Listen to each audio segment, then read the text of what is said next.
성기욱 후보 제3차 기자회견을 시작하겠습니다. 공약 기자회견을 시작하겠습니다. 안녕하십니까. 창녕군 보궐선거 더불어민주당 군수 후보 기호 1번 성기욱입니다.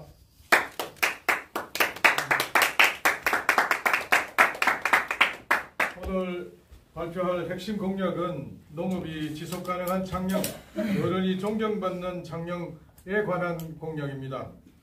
먼저 지속가능한 창녕을 위한 농업 공약입니다. 첫째, 농자재 구매 시 반값 지원을 통한 농업 경비 절감으로 실질적인 농가소득 보장 1호 공약입니다. 이 사업은 강원도 인제군에서 처음 도입해서 강원도에 따른 지자체로 확산되고 있는 사업입니다. 양양군의 경우에 연간 17억 4천만 원의 예산을 투입하고 평창군은 74억 6천만 원의 자체 예산으로 진행하는 사업입니다. 우리 창녕군에 가장 먼저 도입할 공약입니다. 다음은 농민수당 100만 원 지급에 관한 공약입니다. 2023년 정부 지원금 중에 농민에게 지급하는 농민수당으로 충남이 80만 원, 전북이 60만 원, 울산이 60만 원, 광주가 60만 원, 경북이 60만 원, 충북이 60만 원입니다. 그러나 우리 경남은 농가수당 30만 원을 하반기에 농협체험카드 포인트를 통해서 지급합니다. 다른 지자체와 비교해 꼴찌 수준입니다. 군 예산을 추가 편성하고 점진적으로 향상해 제 임기 내에 100만 원 지급 목표를 공약을 합니다. 두 번째, 농가소득 보장 양곡관리법 개정 추진에 관한 공약입니다. 양곡관리법 개정안은 아시다시피 과잉 농사 생산된 쌀을 정부가 의무적으로 매입해서 쌀값 폭락을 막고 농민을 보호하는 법안입니다. 김진표 국회의장이 여야 합의 처리를 위해 두 차례 중재안을 제시했지만은 1차는 여당의 거부로 2차는 여야가 입장을 좁히지 못해서 지금까지 통과하지 못하고 있습니다. 쌀값이 폭락하면 우리 창녕의 특화농산물인 마늘, 양파값도 폭락을 합니다. 내일 국회 본회의가 열립니다. 더 이상은 미룰 수 없는 과제입니다. 저는 민주당이 단독으로도 이 법안을 처리할 것이라고 예상을 합니다. 지난 15일 중앙당 최고위원회에서 이재명 당대표께서 양곡관리법 추진을 강력하게 건의했습니다. 세 번째로 농촌 인력지원센터에 관한 내용입니다. 농업 분야 국내 외국인 근로자 지원 확대를 통해서 농촌의 고질적인 인력난을 해소하는 것을 기대합니다. 또한 계절 근로자를 법무부로부터 배정받아서 농가에 배치하는 방안도 검토하고 있습니다.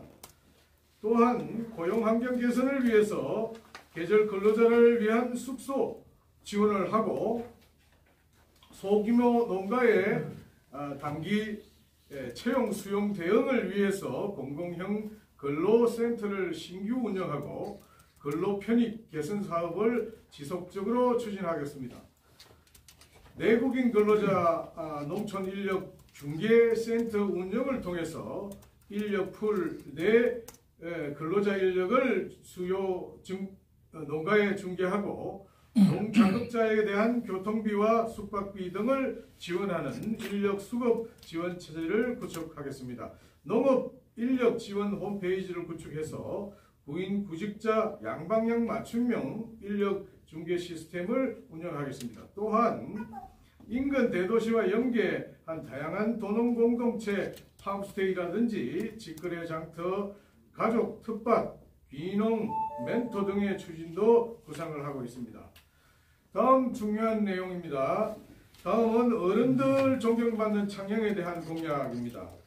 창녕군 지회 노인회관 재건축을 공약합니다. 창녕군 지회 노인회관을 복합공간으로 설계해서 그 활용도를 높이도록 하겠습니다. 장기적인 플랜을 또 수립하겠습니다. 두 번째, 경로당에 회장과 총무의 활동수당 인상을 공약합니다. 2023년 각 마을 경로당 회장과 총무에 대한 활동수당 5만 원이 신설됐습니다. 회장과 총무의 역할과 위상이 계속 많아지고 높아져서 그에 따른 수당의 점진적인 인상도 적극 검토하고 있는 중입니다. 다음은 독립참전 국가유공자 예우에 관한 내용입니다. 창녕 영산 3일 만세운동의 발원지입니다. 2023년 1월 1일 창녕군 국가보훈 대상자 등의 예우 및 지원에 관한 조례에 따라서 참전 유공자 및 유공자 월 15만원, 독립유공자 월 10만원 등 국가보훈 대상자에 대한 예우가 강화되었습니다. 이 부분에는 더욱더 촘촘하고 세심하게 다시 챙기도록 하겠습니다. 다음, 창녕 시니어 클럽 활성화를 통한 노인 일자리를 확대하는 것입니다. 과거에 김경수 도지사가 취임을 하면서 시니어 클럽 참여자 활동 급여를 정부 기준으로 27만 원에서 경남 도비를 보태가지고 3만 원을 더해서 30만 원으로 지급을 30만 원으로 인상해서 지급을 했습니다. 그런데 작년부터 27만 원으로 다시 깎았습니다. 제가 군수에 당선이 된다면은 군 예산을 투입해가지고 그 30만 원을 다시 채우도록 하겠습니다. 또한 월 60시간의 사회 서비스형 일자리와 관광, 환경 분야 등 공익형 일자리, 시장형 일자리 등의 노인 일자리 폭을 광범위하게 넓히도록 하겠습니다. 이상 세 가지의 핵심 공약, 농업이 지속 가능한 창녕, 어른이 존경받는 창녕에 대한 공약 발표를 마치도록 하겠습니다. 감사합니다. 이어 질문을 받도록 하겠습니다.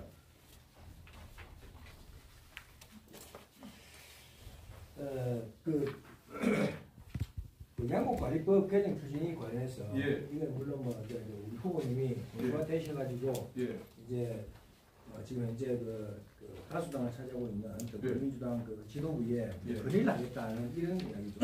그 내용은 이미 그렇게 추진을 하고 되고 있고 있는데 이제 뭐 그렇다고 해서 후보님이 군수대신에 그 가서 표기에 참여하시고 뭐 최고위원회 당 지도부 회의에 가셔가지고 어떻게 이렇게 안 해주면 죽인다 하는 그런 식의 어떤 발언을 못 한다 이거지. 예, 제가 지난주에 그 공천 임명장을 받으러 서울 올라갔습니다. 그래서 그 최고위원회에 참석을 했습니다. 그래서 그 임명장을 받고 연이어 제가 그 만든 공약, 즉 당선이 된다라고 하는 전제하에 제가 하는 공약은 정부의 지원이 필요하고 국회 우리 당의 최고위원회 동의가 필요해서 그 공약 하나하나를 놓고 대표님과 최고위원에게 설명을 드렸습니다. 그 보도 자료가 필요하면 제가 그 사진도 제출해 드리겠습니다. 그래서 이번 양곡관리법에 관한 부분 또한 제가 직접 최고위원에게 이 빠른 시간 안에 우리 농민들을 위해서 이걸 처리해 주시면 고맙겠다 이런 요청을 직접 했습니다. 예. 그래서 제가 좀 보냈었는데 지금 현재 우리나라 그 국민들이 그 인구도 줄고 그 쌀 소비량이 지금 얼마나 줄었는지 아십니까? 쌀 소비량이 급격히 지금 한 20% 가량 줄었다고 듭니다. 10년 터울로. 지금 제가 잠시 봤는데 17년도에 61.8kg에서 21년도에 56kg.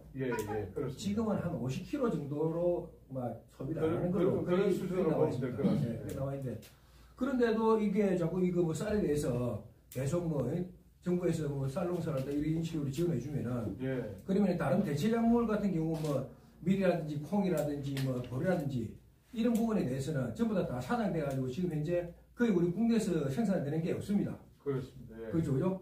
콩이는 전부 다 콩 같은 경우는 인도 아니면 중국 다 저쪽에서 오는데 그렇습니다. 중국의 어떤 금융 질서가 우리나라에서 이렇게 아주 깔끔하지도 못하는 그런 아주 불안한 그런 금융 질서일 거지. 그 콩에 뭐가 섞이 들어오는지 그것도 모르는 판인데 차라리 그 양국법을 개정하기보다는 대체 작물 그러니까 밀이라든지 콩이라든지 뭐 이런 쪽에 옥수수라든지 뭐 그러니까 어차피 쌀은 탄수화물 섭취하기 위해서 쌀 먹는 거 아닌 거지. 그럼 그 대체할 수 있는 탄수화물 작물도 같이 이렇게 그 지원해주고 이래야 되는데 거기에 대해서는 어떻게 생각해요? 그런 시기 많습니다. 예. 그에 대한 답변 드리겠습니다. 우리는 쌀이 우선 이제 밀과 쌀의 그 비중이 점차 이제 변화되고 있습니다. 역시 이제 밀가루는 수입에 전면 이제 의존하고 있고 우리 밀을 생산하는 양은 극히 그 일부 아주 양이 비교적 적습니다. 0.8%밖에 예, 0.8% 정도도 아마 미치기 어려울 겁니다. 그런데 실제 우리는 안보를 추구로 하고 있습니다. 우리는 남북 대처 상황에 항상 휴전이라고 하는 전시 중에 있는 국가이기 때문에 식량은 안보를 축으로 삼는 경우가 많습니다. 그래서 의무적으로 생산하는 양을 비교적 낮추었을 때 우리가 가지는 위기감이랄까 이런 것들은 매우 심각합니다. 그래서 식량을 안보의 축으로 삼는 것을 우리는 쌀을 얘기하고 있습니다. 그 다음에 방금 잡곡 등 기타 보리와 콩, 기타 이런 작물들에 관한 부분은 실제 우리가 대체로 콩기름이라든지 이런 것을 짜기 위해서 의존하고 있는 것은 해외에 의존을 하고 있습니다. 그리고 국내 잡곡은 지금 소규모 밭과 이런 것들을 늘리고 있는데 다른 정책적인 수요에 권장을 하는 예산 지원에 관계된 부분도 정부에 이미 있습니다. 농어촌에 어디죠? 농림부에 그렇게 있기 때문에 그에 대한 작물에 관한 부분은 별도로 이 존재해 있기 때문에 그러니까 규휴 농지 중에 밭작물에 관계된 것은 그렇게 곡물 생산을 한다고 하면 지원 정책을 하는 게 있습니다. 예, 그렇게 이해하시면 될 것 같고 그래서 쌀에 관계된 부분은 안보를 축으로 삼기 때문에 그 양이 줄어들어도 큰 폭으로 줄어들면 곤란하다라고 하는 것이 예, 또 다음 질문 받겠습니다.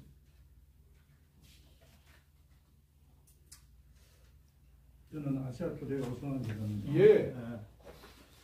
이 공약은 일단 군수로 입성이 돼야 예. 이루어질 수 있는 상황이고 지금 의미는 농민만 있는 게 아닙니까? 그렇습니다. 예. 그렇죠. 그러면 우리 농사를 짓고 외국인들을 많이 들이고 하는 거는 대농일 경우 예. 뭐 양곡이라든지 이게 실질적으로 필요한 거고 여기 농사 지으면서 자급자족하기 위해서 뭐 농사 짓고 하는 사람들도 적잖아요.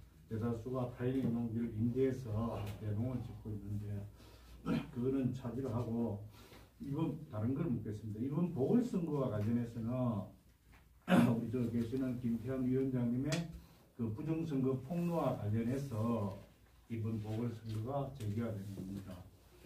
제가 볼 때. 그러면 7회에서 배정률 후보가 15,000여 표 41%를 얻었고 네. 그 다음에 8회 때 김태환 후보가 3,600여 표를 얻어서 10.75%를 획득했는데 네. 우리 성후보님께서도 지금 우리 지역에 나도는 여론은 25% 정도 하면 어쩌면 당선이 될 수도 있을 가능성이 있다라고 이야기를 하는데 거기에 대한 뭐 비책이나 그런 게 특별한 선거 전략이나 그런 게 있습니다. 예, 제가 앞서 말씀드린 지난번 이제 이 자리에서 출마의 변을 통해서 이제 기자회견을 할 때 그때 이제 사실은 말씀드린 기조가 지금도 사실 유지되고 있습니다. 우리는 지금 보궐선거를 하고 있으니까요. 이 보궐선거의 원인이 어디로부터 비롯됐고 불행하게도 우리 지역에서 이미 보궐선거 3차례 이루어지는 이런 참 민망스럽고 불행한 이런 일을 겪고 있고 그래서 우리 당에서 민주당에서 이 지역에 매우 취약한 그 자원의 구조를 가지고 있는 우리 당으로서는 그 근원적인 그 부정선거의 근원을 타파하는 풍토를 1차적으로 변화시켜야 한다는 기조입니다. 그래서 국민들과 같이 호흡하는 방식의 캠페인을 벌이고 그다음 그 캠페인은 정책으로 입안을 해가지고 정책으로 통해 가지고 국민들이 이해하고 하는 시간적 공간을 마련하는 것이다. 이 시간이. 그래서 국민들이 이 상황을 잘 이해하고 왜 우리가 보궐선거를 통해 가지고 150억씩 15억씩 이렇게 국민의 이 한 혈세를 이렇게 버려야 하는가에 대한 암시적인 인식을 할 수 있도록 그 다음에 더욱더 우리는 이 선거의 본연의 모습으로 돌아가서 정책을 통해 가지고 오늘처럼 이 3차 공약을 만들어서 국민들의 실제 필요한 내용을 전달하고 이래서 이제 이와 같은 정책 선거를 중심으로 이제 지금까지 그렇게 진행하고 있고 펼치고 있습니다. 또 우리 또 더군다나 언론에서 이런 부분을 그때도 다시 당부드리기를 이번 선거에 대한 여러 가지 중요성을 그때 당부드리기도 했습니다. 예.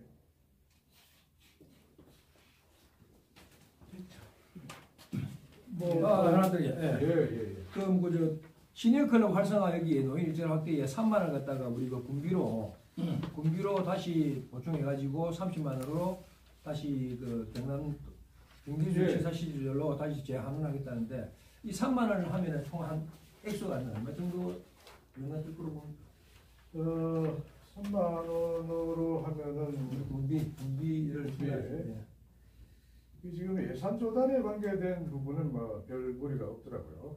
확인해 보니까 총액수에 관한 부분은 제가 별도로 그 3만 원을 계산해 본 적은 지금 없습니다. 제가 그 전체 예산을 가져오는 부분이 있어서는 뭐 여러 측면에서 잉여금에 관한 순책의 잉여금에 관한 여러 요소들이 많이 있어서 잉여금하고 이거는 다르습니다.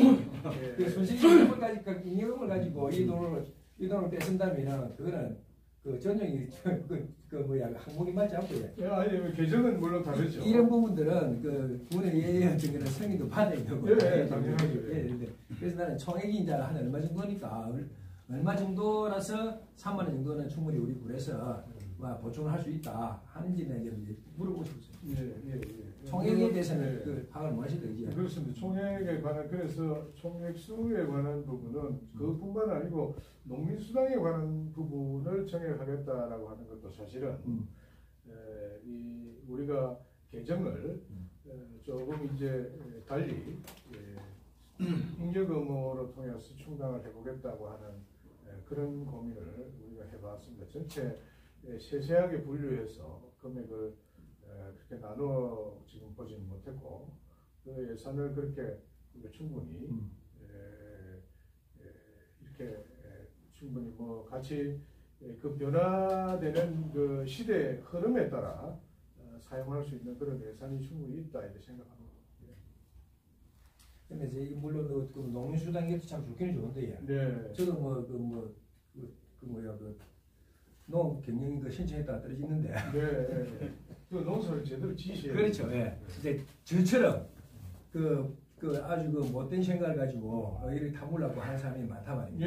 그것부터 먼저 쏟아내는 정책을 펼쳐야 하고, 그 다음에 이 부분은 또 이제 그 정부 중앙정부의 어떤 지원 없이는 사실은 불가능한 거 아닙니다. 농민수당 100만 원 인상시킨다는 거. 그렇지 않습니다. 그렇지 않고 뭐 지금 제가 뭐 시시하게 말씀드릴 수는 없지만 너무 아니 30만 원에서 70만 원 또 올리는데 곱하기 2배 이상 올리는데 농업 예산의 총괄 지금 현재 지원되는 부분까지도 그 중복된 것들을 계산을 하면 그 총괄 지원센터 같은 부서를 만들어 가지고 그러니까 똑같은 항목으로 지급이 되는데도 그러니까 부채 예산이 다른 게 있어요.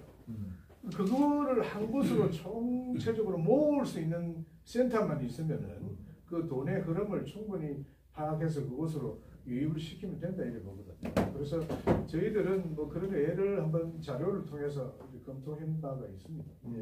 충분히 염려하시는 것만큼 이 부분은 충분히 가능성이 있는 내용이기 때문에 저희들이 이후에도 그 부분을 공개해 가면서 뭐 절차를 같이 고민하도록 하겠습니다. 또 질문 뭐 더 있으면 받겠습니다.